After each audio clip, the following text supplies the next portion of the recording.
Welcome to Moment of Clarity. Good to be back with you.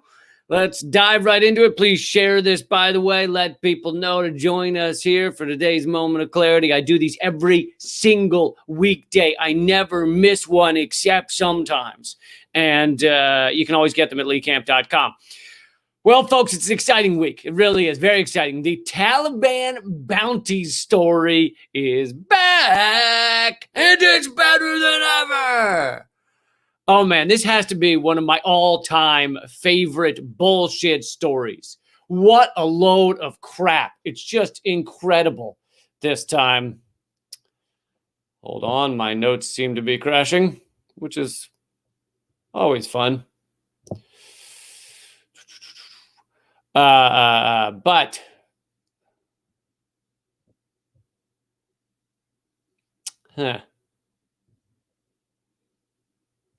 damn it. See, don't you hate when the notes app crashes? But anyway, this is about the Taliban bounty story. You guys have probably heard about it. It used to be Russia. For a while, it was Russia that was paying the Taliban bounties to kill us. I'm going to get back to this in a second.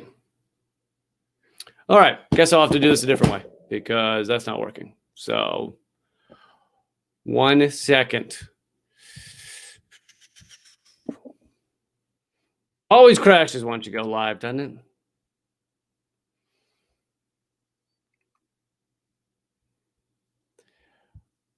All right, 3 more seconds, I promise. If you count slowly. Everybody count slowly. For the love of God, count slowly.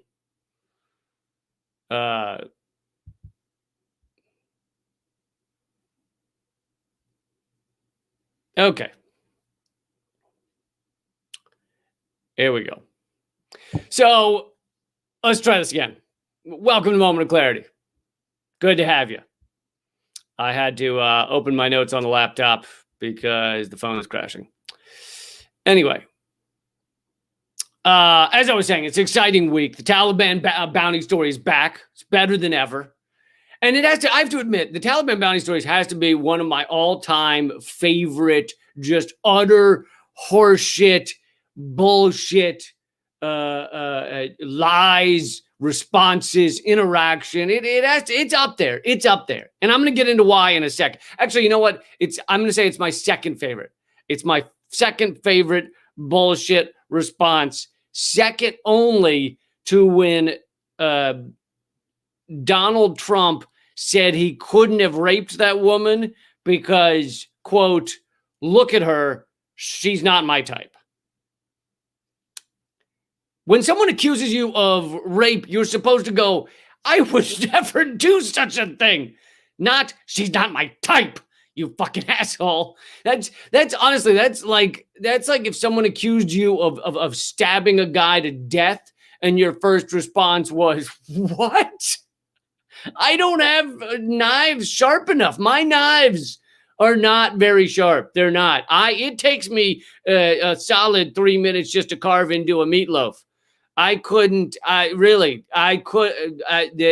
knives are not, for the first 20 minutes, it would have just felt like I was tickling him.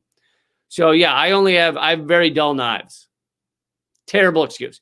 Anyway, the Taliban bounty story is back. And you remember the first time back in July, I'm going to show that, I'm going to show you how fairness and accuracy in reporting hit on the Russian, their response to by the way, they're a great outlet. If you ever want to find out what the fucking media is doing, fairness and accuracy in reporting does a great job. So here is fairness and accuracy in reporting response to the Russian bounty story back in June, July.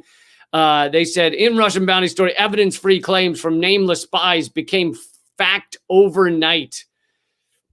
Basically, the mainstream media, the New York Times comes out with this story that unnamed anonymous sources saying that Russia had paid bounty to the Taliban to have them kill U.S. troops. And then the rest of the mainstream just like ran with it.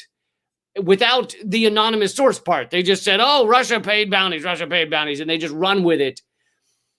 And they do. It's amazing to see the mainstream media just jump on it like a dog in heat, and then they act like it's fact when it's literally has no evidence at all.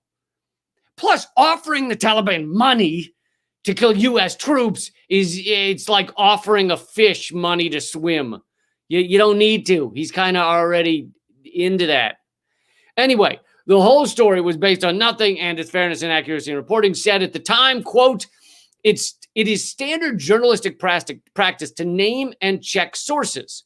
The Society of Professional Journalists Code of Ethics insists that reporters should use every possible avenue to confirm and attribute information before relying on unnamed sources, and that we must, quote, always question sources' motives before promising anonymity, because too many provide information only when it benefits them.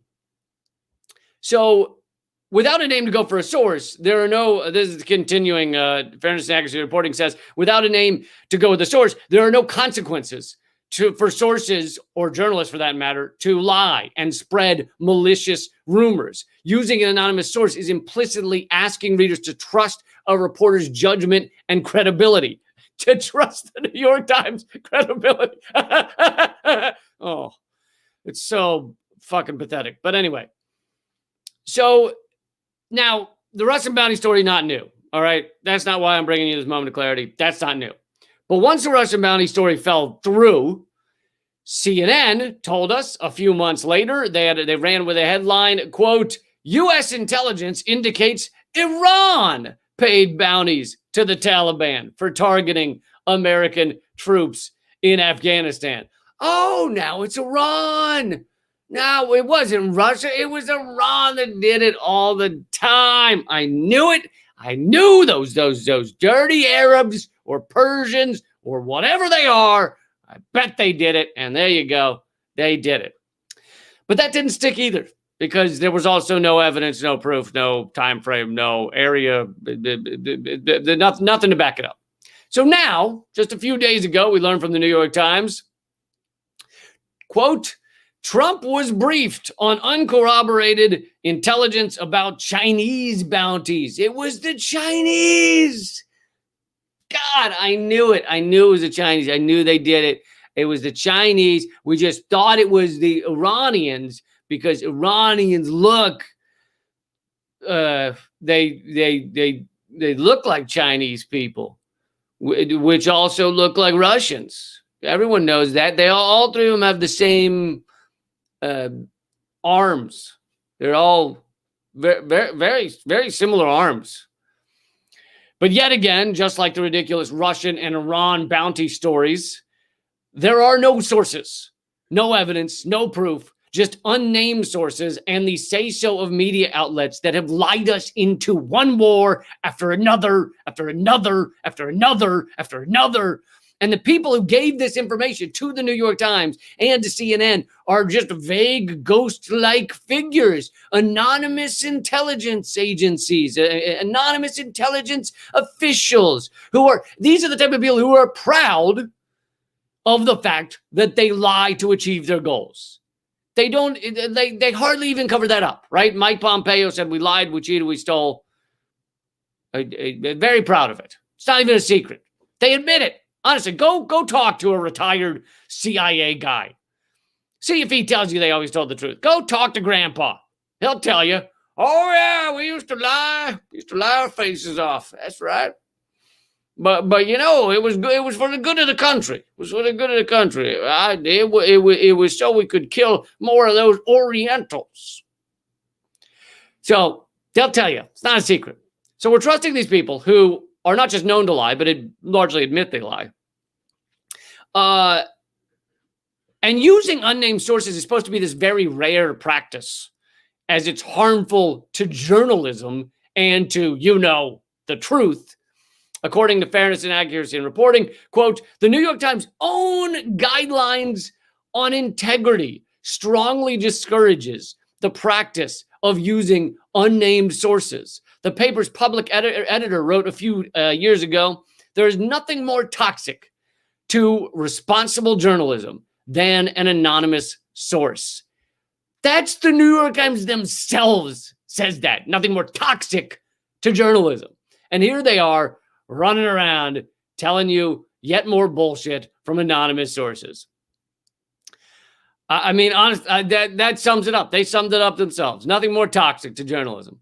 The Times article on the Chinese bounties even says, quote, United States intelligence agencies collect enormous amounts of information, much of which turns out to be false or misleading. Then why the fuck are you printing this? You just, why the fuck?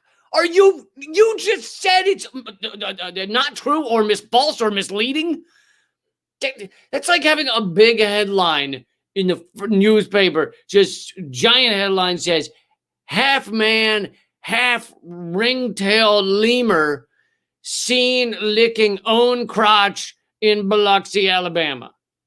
And you're like, oh my God, this is an incredible story. I got to read this. And then you read the article, and in the second to last paragraph, it says the only person who saw the lemur man hybrid was a woman with dementia who thinks she's a Siamese cat with worms. And then you get to that sentence, and you're like, then why the fuck did you write this article? Well, that's basically what the New York Times has done. Within the article about how China has paid bounties to the Taliban to kill Americans, they say, yeah, a lot of this information is false or misleading, and we don't actually know. Fairness and Accuracy Reporting also points out that within the New York Times article, they seem to be salivating at the possibility of creating nuclear war with China. The Times said, quote, if confirmed, and particularly if traced to political leaders in Beijing, oh, double if, we got a double if here.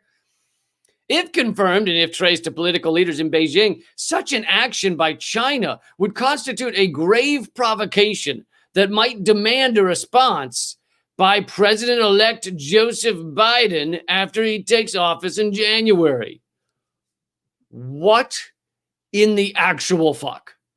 The New York Times is like, they're acting like an overexcited teenage girl who just really wants to see a lot of killing and death. She's like, please bomb China, please, can you please cause our own nuclear annihilation? It would be like so fun. It would be so fun. And I bet my Instagram would just be fire. No, like literally fire. Just everything burning down. Just my whole family dead. That would really be great. And I would get to say, told you so. That's the New York Times. A death-obsessed teenage girl. So let's recap here.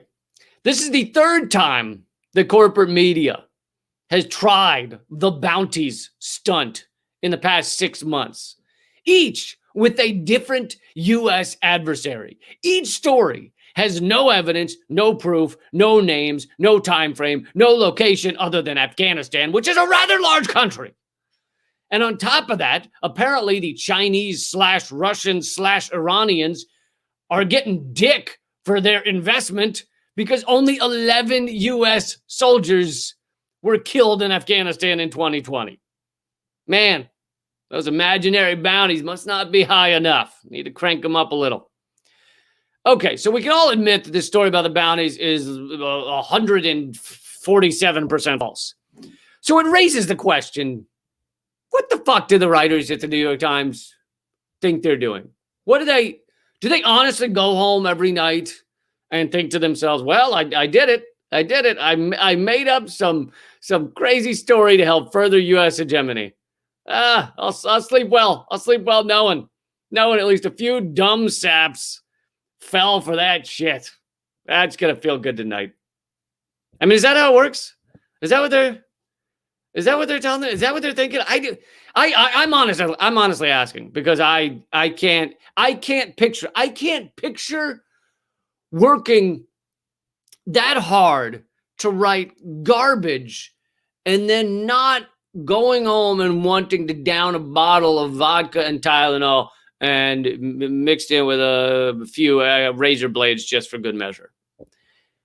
I mean, working at the New York Times it's supposed to be this awesome, impressive, sought after position for Ivy League fucking tools who want to impress their parents who never loved them. So do they really get satisfaction out of producing the excluding investigative pieces like this turd? The mind struggles to understand what the fuck they think they're doing. I mean, without even knowing that there's no proof on this story, don't you just hear the story and go, that can't be right? That sounds ridiculous. Think about what the fuck is that conversation? Chinese guy walks up to a Taliban fighter in the middle of Afghanistan. Hey, nice rifle. First of all, that is a lovely rifle. It's very shiny.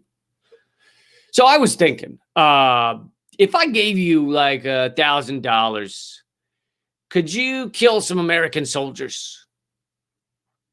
And then the Taliban guy being like, we're doing that. I've been trying. I've been trying pretty hard. And the Chinese person being like, yeah, but well, what could you try even harder if I paid you, if I gave you money? Yeah, I listen, I'm really trying. I really wake up each day and I try to think of ways to kill them or hurt them. You know, it's just hard. They have a lot of like guns and money and stuff, and so it's just hard. It's hard. Yes, but what if I paid you? What if I gave you money? Yeah, I can't. Look, I can't. I don't know what to tell you. I can't try any harder. Okay, I try to kill Americans. I can't. I already do all the trying I can. You can give me money if you want. I'll take it. I'll take some money, but I'm already doing my best. Okay, well, the truth is, I'm not Chinese. I work for the New York Times, and I'm trying to drum up a story. And I figured if I paid you to kill Americans, then we'd really have something. We'd really have a story here.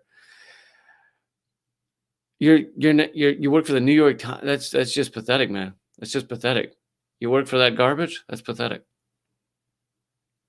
Anyway, that's how I picture the scene going down. I don't know how else it could. That's your moment of clarity. But yeah, believe it or not, they're trying the bounty story for a third time. Third time's the charm. You know, if it doesn't stick with Russia and Iran, go for China. And this shit, I know I said this earlier, but I don't know if I stressed it enough. This shit that the New York Times spits out is then they run away with it on like CNN or Fox News or what, and they talk like fucking it. Biden mentioned the Russian bounty story in the debates, the presidential debates. Like it was like an ongoing, and it just became fact, right? Because New York Times puts in all these equivocating words like unconfirmed and anonymous sources, and then CNN just goes, Russia paid bounties, Taliban kill Americans. Rachel Maddow showed photos of people, of soldiers she said were killed by the bounties without there's no evidence that ever happened. She just showed pictures of soldiers that had died in Afghanistan and said, I bet they were killed for the bounties. Like, it's fucking pathetic. Fucking pathetic. All right. Thank you guys for joining me. I appreciate it. And please let everybody know I do these every single weekday, except sometimes. And they're all at leecamp.com. You can join the email list, free email list, by texting the word redacted to 33777. If you're outside the US, you can go to leecamp.com and join the free email list. I also have a podcast, 2 podcasts you should check out. Government Secrets is one of them, and another one's called Common Censored. Government Secrets, I think you'd really enjoy. We go through all the CIA games, the CIA coups, the assassinations, everything else. And that's with Graham Elwood. It's called Government Secrets. All right, guys, keep fighting. Talk to you soon.